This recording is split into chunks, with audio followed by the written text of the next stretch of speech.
नमस्कार, मैं हूं मनोज वर्मा और आप देख रहे हैं अटेंशन। मध्य प्रदेश आए प्रधानमंत्री मोदी ने बूथ कार्यकर्ताओं को जीत का मंत्र दिया। इन मंत्रों के जरिए पीएम मोदी ने एमपी बीजेपी की वो रणनीति समझाई जिसे लेकर बीजेपी चुनाव में उतरेगी। मंत्रों में यूसीसी, किसान, भ्रष्टाचार का वो फार्मूला भी पीएम मोदी ने बीजेपी को दिया जिसके सहारे वो 2023 के विधानसभा चुनाव की नैया पार कर सके। हालांकि मोदी के मंत्रों को लेकर प्रदेश की सियासत तप रही है। कांग्रेस बीजेपी को कर्नाटक चुनाव के दौरान दिए मोदी के मंत्रों को याद दिला रही है, लेकिन सवाल है कि क्या मोदी मंत्रों की काट एमपी कांग्रेस के पास है? क्या मोदी मंत्र कांग्रेस की परेशानी बढ़ा देंगे? आज चर्चा में इन्हीं सवालों के जवाब तलाशते हैं, लेकिन पहले ये रिपोर्ट।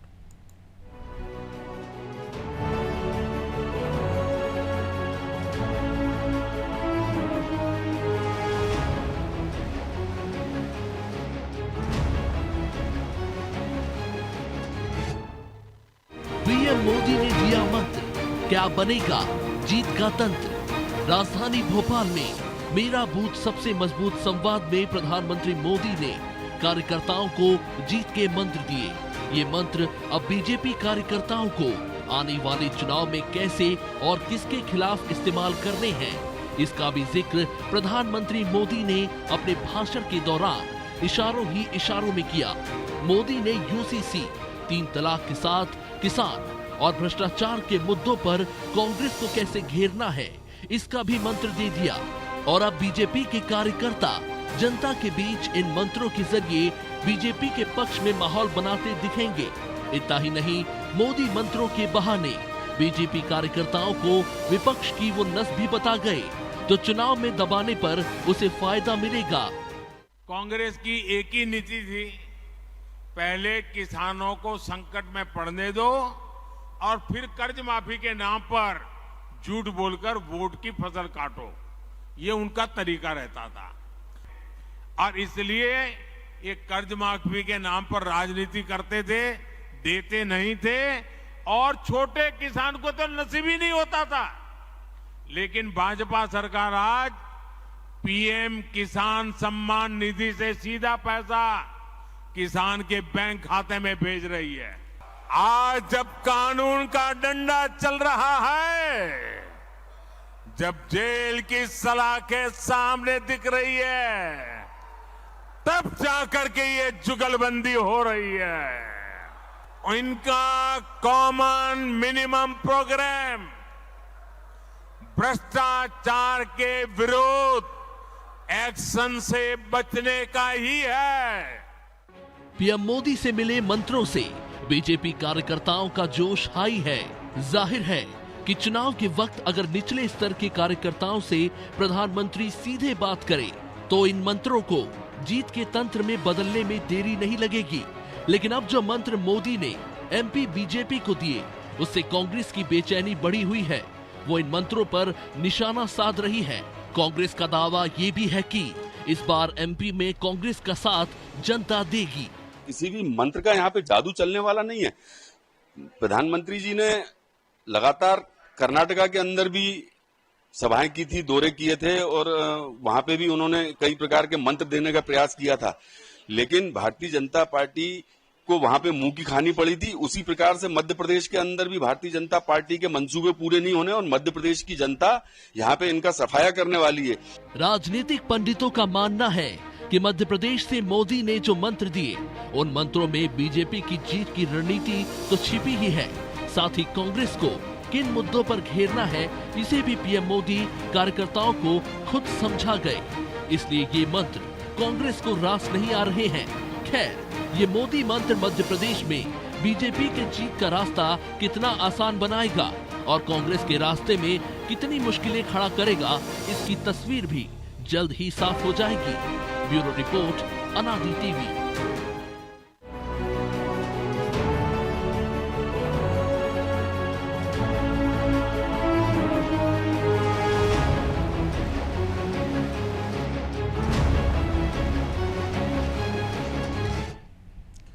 तो मोदी के इस मंत्र के मायने क्या है, इसी को समझेंगे वरिष्ठ पत्रकार अशोक शुक्ला और हमारे सहयोगी ब्रजेश चौकसे के साथ। वो स्वागत है शुक्ला जी आपका। नमस्कार। और मोटे तौर पर तो ये बूथ कार्यकर्ताओं का सम्मेलन था, लेकिन जिन चीज़ों का प्रधानमंत्री ने जिक्र किया है तो उन्होंने पूरा एक नैरेटिव सेट करने का प्रयास किया संभवतः कि 2023 के मध्य प्रदेश चुनाव की दशा दिशा क्या होगी बीजेपी की, और 24 के लिए भी। तो जाहिर सी बात है कि किसान भी हैं उसमें करप्शन भी है, यूसीसी भी है, और आम जनता के रोज़मर्रा के सरोकार से जुड़े टिप्स भी हैं। अब कांग्रेस भले कहे कि ये मंत्र चला नहीं कर्नाटक में, लेकिन शायद वो हिमाचल, उत्तराखंड, माफ़ कीजिए, गुजरात और उत्तराखंड भूल जाते हैं। तो मध्य प्रदेश के संदर्भ में अब कांग्रेस के लिए मोदी के मंत्र के बाद कितनी बड़ी चुनौती और है, और बीजेपी की दशा दिशा इस चुनाव में क्या होने वाली है? ये सवाल मुझसे है? जी जी।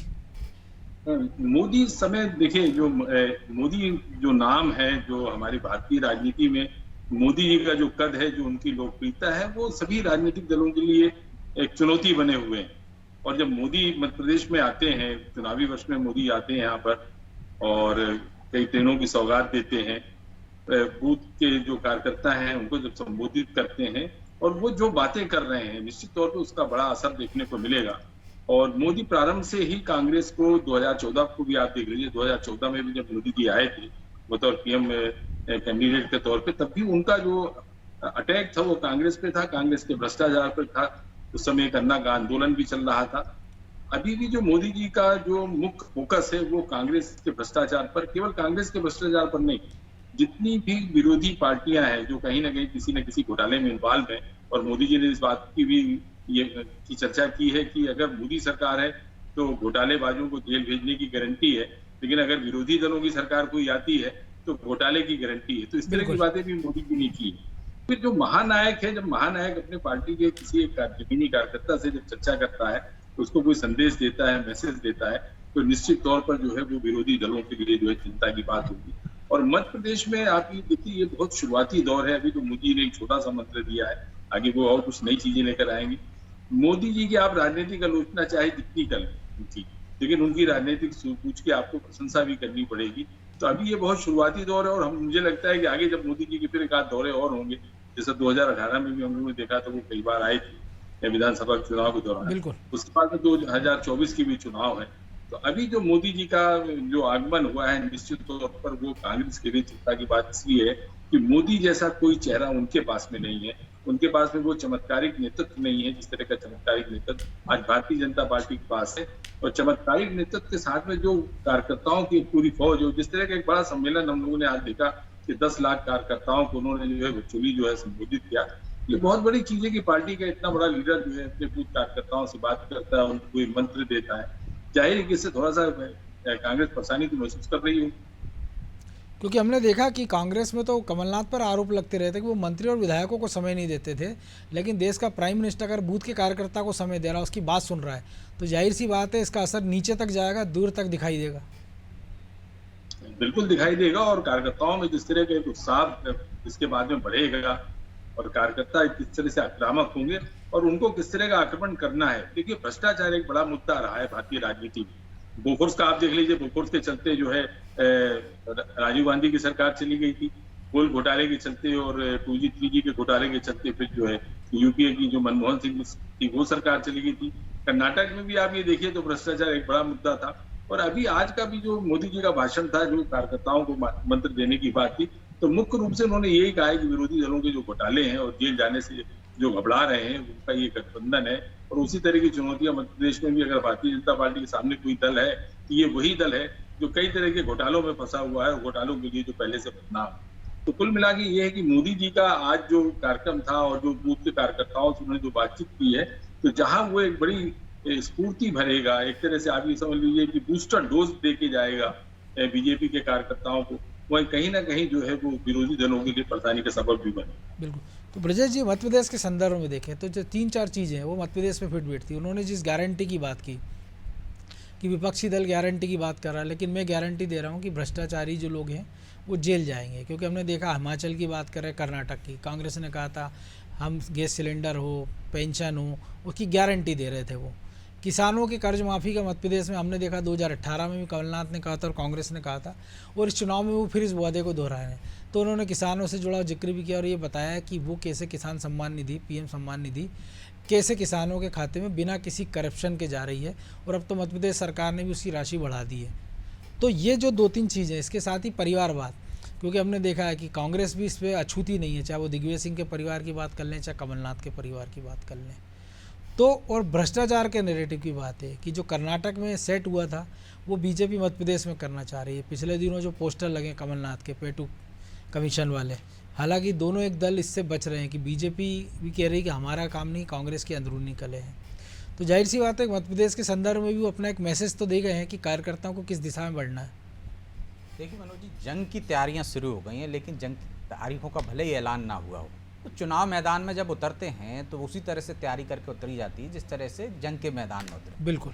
तो सेनापति का काम है अपने सैनिकों यानी कार्यकर्ताओं का मनोबल बढ़ाना और उन्हें उन अस्त्र शस्त्रों से लैस करना जो उसको मुकाबला कर सकें, जो सामने वाले जीत दिला सके उनको। तो वही मोदी मंत्र दे के गए हैं। वो उन हर सवाल का जवाब दे के गए हैं जो उनके कार्यकर्ताओं से विरोधी पूछ सकते हैं, जनता पूछ सकती है। महंगाई पर वो उनसे यदि सवाल किया जाए, कांग्रेस इसको मुद्दा बना रही है, तो उनको वो शस्त्र देकर गए हैं कि इसकी किस तरह से काट निकाली जाए। यदि महंगाई की बात कर रहे हैं मध्य प्रदेश में, तो वो बताकर गए हैं कि किस तरह से महंगाई पर हमने अंकुश लगाया। कोरोना काल के बाद से जब दुनिया में क्या परिस्थितियां, पाकिस्तान में देख लीजिए, पड़ोसी मुल्क में क्या हालात है, श्रीलंका में देख लीजिए। और वो ये भी कह के गए हैं कि 2014 से पहले यदि महंगाई की आकलन किया जाए तो भाजपा शासित राज्यों में क्या स्थिति है और कांग्रेस शासित राज्यों में क्या है, तुलना करके गए हैं। और साथ में ये भी बता के गए कि डाटा यदि आपको 300 रुपये में 2 GB मिलता था, आज की तारीख में आपको 300 रुपये में 20 GB मिलता है, जो हर व्यक्ति की जरूरत बन गया है। तो आप देखिए तुलना करके गए हैं वो बाकायदा महंगाई से,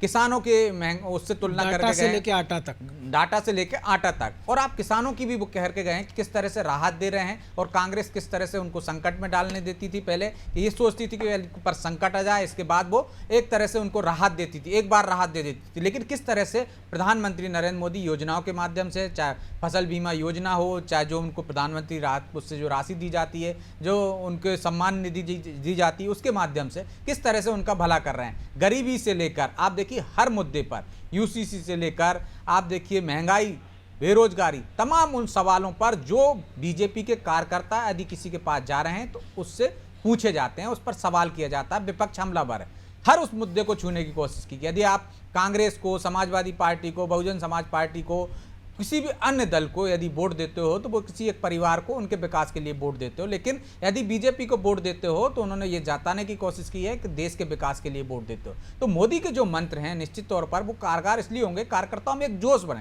कार्यकर्ता के पास हर चीज का जवाब होगा, जो हमले उस पर होंगे उसकी काट उसके पास होगी। तो ये यदि मंत्र हैं तो अब भी कांग्रेस को इसका कोई तोड़ निकालना पड़ेगा। यदि महंगाई की बात करेंगे तो देखिए उनका हर कार्यकर्ता जवाब देने के लिए तैयार है। यदि वो आतंकवाद की बात करेंगे तो हर उस आरोप का जवाब देने के लिए बीजेपी का कार्यकर्ता तैयार हो गया। आज हर उस कार्यकर्ता को, हर उस अस्त्र शस्त्र से लैस कर दिया प्रधानमंत्री नरेंद्र मोदी ने, जो विपक्ष द्वारा सवाल उठाए जाते, चाहे तुष्टीकरण की बात हो, चाहे मुसलमानों को भ्रम फैलाने की बात हो, 3 तलाक की बात हो, उन हर मुद्दों पर, जिन मुद्दों पर लोगों को लगता था कि बीजेपी बैकफुट पर चली जाएगी, कांग्रेस आगे बढ़ जाएगी, चाहे वो महंगाई की बात करें, चाहे बेरोजगारी की बात करें, उन्होंने कहा कि किस तरह से आप लोगों को रोजगार दें। लोगों को यदि कोई एक योजना का लाभ मिल गया, प्रधानमंत्री आवास योजना का लाभ मिल गया, तो आप उनके पास जाइए और देखिए कि किस तरह से उनकी मदद कर सकते हैं, दूसरी योजना का कैसे लाभ मिले उनको। यदि वो रोजगार करना चाहते हैं तो किस तरह से उनकी मदद की जा सकती है सरकारी। तो वो उन तमाम मुद्दों पर लोगों से किस तरह से कनेक्ट हों, उनके दुख दर्द में किस तरह से सहभागी हों, उस तरह कैसे उनकी मदद कर सकें, वो हर मुद्दे पर जो कार्यकर्ता के मन में सवाल था, कार्यकर्ता के जो जानना चाहता था कि उसको किस तरह से जवाब दिया जाए, प्रधानमंत्री ने वो हर जवाब दिया है। तो मुझे लगता है कि ये उन कार्यकर्ताओं में जोश भरने के लिए और ये उनके लिए एक तरह से ऐसा मंत्र है जिसकी बदौलत वो जनता का दिल जीत सकते हैं, चुनाव जीत सकते हैं।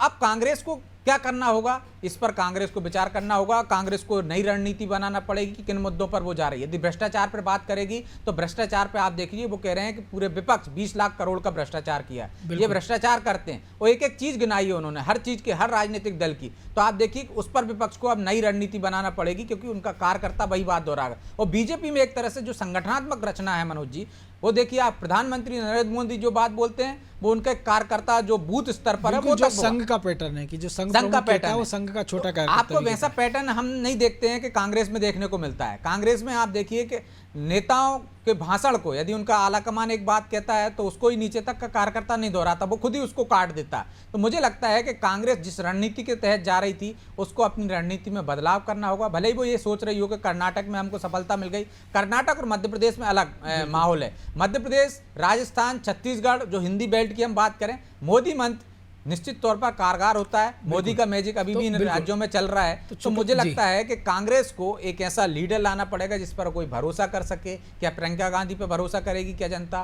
राहुल गांधी जो बोल के चले गए तो उस पर भरोसा करेगी? शुक्ला जी, एक और चीज है कि आमतौर पर जो राजनीतिक दलों के कार्यकर्ता होते हैं उनका काम ये होता है कि वोटर को लाना, पार्टी की गतिविधियां पहुंचाना, झंडे बेना, नारे प्रचार करना। लेकिन कुछ छोटे छोटे टिप्स में ऐसे टिप्स भी दिए आज प्रधानमंत्री ने। उन्होंने अपने बूथ कार्यकर्ताओं से कहा है कि आप अपने बूथ में जो सक्षम आदमी है उसके घर जाइए, अगर उसके घर कुछ खिलौने हों, अगर उसके घर कुछ किताबें हों पुरानी, वो ले आइए, ज़रूरतमंदों को बांट दीजिए। आप उन छोटे तबके के लोगों को फार्म भरने में मदद कीजिए कि अगर किसी को प्रधानमंत्री से जुड़ी केंद्रीय योजनाओं से लाभ नहीं मिल रहा, उसका फार्म भरवाने में मदद कर दीजिए, राज्य सरकार के मदद कर दीजिए फार्म भरने में। ऐसे छोटे छोटे टिप्स दिए कि आप आंगनबाड़ी में जाइए, आंगनबाड़ी में जाइए, जन्मदिन मना लीजिए। उन्होंने गुजरात का उदाहरण दिया कि मैं आंगनबाड़ी में जाते थे कभी, तो अगर जामुन का सीजन है तो जामुन बांट दिए, अगर आम का सीजन है आम बांट दिए, जाम का सीजन है जाम बांट दिए। तो ये वो छोटे छोटे टिप्स है जिससे आप सीधे लोग से, आम आदमी से कनेक्ट होते हैं। उसको ये नहीं लगता है कि आप केवल 5 साल में वोट मांगने के लिए उसके दरवाजे पर आए हैं। तो ये मंत्र कितना प्रभावशाली होगा और इसको कांग्रेस कैसे काटेगी? नहीं, ये बहुत महत्वपूर्ण बात है जो आज प्रधानमंत्री जी ने जिसमें कार्यकर्ताओं से कहा कि आप लोगों के बीच में जाइए, उनकी क्या समस्याएं हैं, उनकी आप किस तरह से मदद कर सकते हैं। और मैं आपको बता दूं कि ये संदेश से कभी जो है जो उनका नाम भूल रहा हूँ, पितृपुरुष कहलाए हैं वो भारतीय जनता पार्टी, उन्होंने भी कहा था, दीनदयाल उपाध्याय का आप शायद कह रहे हैं, एकात्म मानववाद। नहीं, मैं वो नहीं, ठाकरे जी ने शायद ये बात कही थी। ठाकरे जी ने ये बात कही थी कि आपको जो है सामाजिक सरोकार रखना चाहिए और एक परिवार जैसे आपको संबंध बनाने चाहिए। बिल्कुल। तो कुल मिलाकर आज मोदी जी ने जो कुछ कहा है, और एक चीज मैं आपको मोदी जी के बारे में और बतलाना चाहूंगा मनोज जी। मोदी जी आक्रामक प्रचार शैली के लिए जाने जाते हैं। वो अपने कार्यकर्ताओं को टिप दे रहे हैं, टिप देने के साथ में वो ये भी समझा रहे हैं कि आपको किस तरह से उनके मुद्दों पर कैसे आपको आक्रामक होकर जवाब देना है। कार्यकर्ता पार्टी की लीड होती है, खासतौर पे जब हमारे भारतीय लोकतंत्र में हम ये देखते हैं कि प्रचार का जो प्रोपेगेंडा है वो बहुत महत्वपूर्ण होता है। कैसे माहौल बनाना है, कैसे जो है विरोधियों की आरोपों का जवाब देना है, कैसे अपनी बात रखनी है। तो ये सब टिप देकर जो गए हैं आज वो जो मोदी जी गए हैं, उसका निश्चित तौर पे बीजेपी को बड़ा फायदा मिलेगा। और जो वो कह गए हैं कि 2014 से पहले का भी भारत दिखाइए लोगों को, मध्य प्रदेश दिखाइए, तो ये भी एक महत्वपूर्ण है मनोज जी। क्या आप वो ये बताना चाह रहे हैं कि कार्यकर्ताओं से ये भी कह रहे हैं कि आप उनको वो दिखाइए कि कांग्रेस का कार्यकाल कैसा था और उसमें किस तरह से पिछले 9 सालों में बदलाव आया, चाहे वो रोजगार की बात हो, चाहे महंगाई की बात हो, चाहे अन्य विकास की बात हो, तमाम चीजों में उन्होंने किस तरह से बदलाव देखा है, चाहे आर्थिक वृद्धि दर की बात हो। तो वो सब चीजें यदि आप जनता में बताएं कि अगर हम बात करें कि जो विपक्ष आरोप लगाता है कि वो मीडिया से बात नहीं करते, 9 साल में उन्होंने प्रेस कॉन्फ्रेंस नहीं की, कोई ज़रूरी मुद्दों पर देश में संबोधित नहीं करते हैं तो आज उन्होंने शायद सारे सवालों के जवाब दे दिए कि यूसीसी को लेकर जो कुछ चल रहा है उसको अपनी बात कह दी, किसानों को, करप्शन को, जो विपक्षी दल मुद्दे उठा रहे हैं उन सबको उन्होंने सीधे सीधे शब्दों में पूरे राष्ट्र को, बूथ कार्यकर्ताओं के साथ साथ बता दिया है कि बीजेपी की आने वाले चुनाव में दशा दिशा क्या होनी है और विपक्ष को लेकर उनकी क्या राय है। निश्चित तौर पर उन्होंने आम जनता से, यदि हम कहें कार्यकर्ता भी नहीं समझे, तो सीधे जनता में जो सवाल उठ रहे हैं, यदि कार्यकर्ता जो सवाल उठा रहा है मनोज जी, तो वो कहाँ जनता से बीच में है ना, वो जनता के बीच में काम, उसको उन सवालों से 2-4 होना पड़ता होगा। रोज वैसे उनके कार्यकर्ताओं से ये सवाल किए जाते होंगे, यदि जो सोशल मीडिया पे आ रहे हैं, मीडिया के माध्यम से आ रहे हैं कि प्रधानमंत्री इन सवालों का जवाब नहीं देते, वो सब सवाल आज कार्यकर्ताओं ने उनके सीधे प्रधानमंत्री से कहे और सीधे जवाब दिया उन्होंने, बिना लाग लपेट के उसमें बताया क्या परिस्थितियां थी, क्यों उसमें मामले में क्या होना चाहिए और किस किस का क्या कहना है। यूसीसी में उन्होंने कहा, तो उन्होंने कहा बाकायदा संविधान में इसका प्रावधान, उन्होंने कहा कि सुप्रीम कोर्ट बार बार कह चुका है कि एक समान नागरिक संहिता लागू कीजिए, आप उसकी क्या परेशानियां हैं। वो 3 तलाक पे कह चुके हैं, पाकिस्तान में देख लीजिए, मिस्र में जहाँ पे 90 साल पहले खत्म कर दिया। यदि कोई ये कहता है कि साहब इस्लाम में है, ये कुरान में है, तो वो भी नहीं है। तो उन्होंने सारी स्थिति स्पष्ट कर दी है कि जिस तरह से यदि भ्रम फैला रहे हैं लोग, तो उसके भ्रम का किस तरह से जवाब देना है, किस तरह से महिलाओं को सशक्तिकरण करना है, चाहे वो करूँगा, और सबका विकास किस तरह से करना है, किसी बिना भेदभाव के, ना जाति के भेदभाव है, ना समाज का, ना वर्ग का भेदभाव है, किस तरह से मोदी सरकार काम कर रही है, ये बताने के साथ साथ ये भी बताओ कि 2014 से पहले क्या हालात थे। तो मुझे लगता है कि ये जो मंत्र हैं निश्चित तौर पर कारगर है। उन सवालों के जो आपने कहा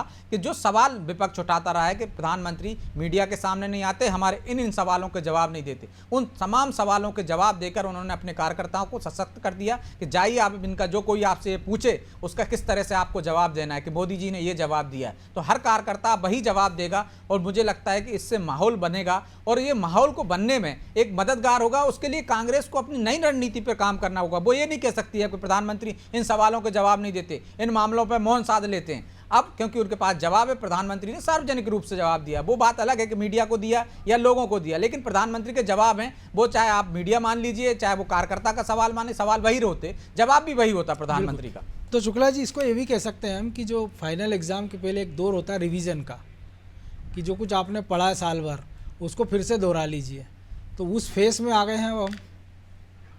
नहीं, मैं तो ये कहूंगा कि कर्नाटक के बाद जो कर्नाटक का जो नतीजा था उसके बाद से भारतीय जनता पार्टी कुछ ज्यादा सतर्क है, और उसका सतर्कता का जो अभी आज जो आप कार्यक्रम आपके भोपाल में हुआ है, शायद ये उसी का परिणाम है। किसी तरह की कोई चूक या कोई गलती हो जाए पार्टी से और उसको फिर जो है कर्नाटक जैसी स्थिति का सामना करना पड़े। 2018 में भी कहीं ओवर कॉन्फिडेंस था भारतीय जनता पार्टी के पास में, उनके पास मोदी जैसा चेहरा था, शिवराज की लोकप्रिय योजनाएं भी थी, लेकिन इसके बावजूद जो है मामूली कुछ सीटों के अंतर से जो है सरकार बनाने से चूक गई थी बीजेपी। तो मुझे लगता है कि बीजेपी अब भविष्य में किसी तरह की कोई राजनीतिक चूक ना उससे हो, उसको लेकर बेहद गंभीर है, बेहद सतर्क है, और केवल जो है प्रदेश का नेतृत्व गंभीर नहीं इस मामले में, मतलब आप देखिए जो शीर्ष नेतृत्व है वो भी गंभीर। उसकी वजह भी है 2023 में अगर 3 राज्यों के चुनाव है, मध्य प्रदेश, छत्तीसगढ़, राजस्थान की, तो उसके बाद में फिर 24 में जो है लोकसभा के भी चुनाव है, तो उसके पहले मिजोरम और तेलंगाना में भी चुनाव है। जी बिल्कुल बिल्कुल, वो भी चुनाव है, 5 राज्यों के आप कह सकते हैं चुनाव है, और भारतीय जनता पार्टी कर्नाटक के नतीजों के बाद से कुछ ज्यादा सतर्क है, और विरोधियों की जो एक गुप्ता है इस समय, वो पटना में जाए उनके सम्मेलन हो या भविष्य में फिर वो खड़गे के घर में जाकर बैठेंगे, कोई योजना बनाएंगे मोदी जी को घेरने की। उसके पहले जो मोदी सरकार है या मोदी का जो नेतृत्व है, वो पूरी पार्टी को एकजुट करके और विरोधियों पे हमला करना। मोदी जी की एक और आपको प्रचार शैली बता दूं, आक्रामक प्रचार शैली रही है उनकी, बिल्कुल, और आक्रमण की शुरुआत मोदी जी आगे बढ़कर करते हैं, और मुझे लगता है कि मध्य प्रदेश में जो आए हैं और उनका जो बातें हैं, तो उन्होंने जो है प्रचार शुरू कर दिया है, आक्रामक शैली का अपना प्रचार शुरू कर दिया है। और सबसे बड़ी बात उन्होंने ये कही ना कि ये घोटालेबाजों की एकजुटता है, ये जो है घोटाला करेंगे, अगर ये सरकार में आएंगे तो घोटाला करेंगे, इस बात की गारंटी इनकी है, और मेरी गारंटी ये है कि मैं किसी भी घोटालेबाज को छोड़ूंगा नहीं, उसको जेल भी। बिल्कुल, वो जो विपक्ष बार बार कहता है कि आप हमारे पे लोगों पे हमला करो, तो इसीलिए वो कि आप हमारे पीछे ईडी सीबीआई छोड़ देते हैं, तो उन्होंने संकेत दे दिया है कि इससे वो पीछे हटने वाले नहीं हैं। तो जाहिर सी बात है कि मोदी ने एजेंडा तो चुनाव का सेट कर दिया है, और आने वाले समय में और क्या क्या इसमें परिवर्तन दिखेंगे इस पर भी हमारी नज़र होगी। बहरहाल समय की इजाज़त नहीं है, इसलिए शुक्ला जी आपका बहुत धन्यवाद। तो मोदी विजन उन्होंने साफ कर दिया प्रधानमंत्री मोदी ने कि 2023 के विधानसभा चुनाव और 2024 के लोकसभा चुनाव में बीजेपी की दशा दिशा क्या होनी है। अभी विपक्ष को तय करना है कि उसकी काट कैसे निकालेगी, लेकिन इतना तो तय है कि कार्यकर्ताओं को इस मंत्र के बाद कार्यकर्ताओं के पास हर उस सवाल का जवाब है जो जनता है विपक्ष उससे पूछ रहा था। अब उसके लिए नए सवाल विपक्ष कैसे लाता है, क्या लाता है, इस पर भी हमारी नज़र होगी। अटेंशन में आज इतना ही, मुझे दीजिए इजाज़त और आप देखते रहिए नादी टीवी। नमस्कार।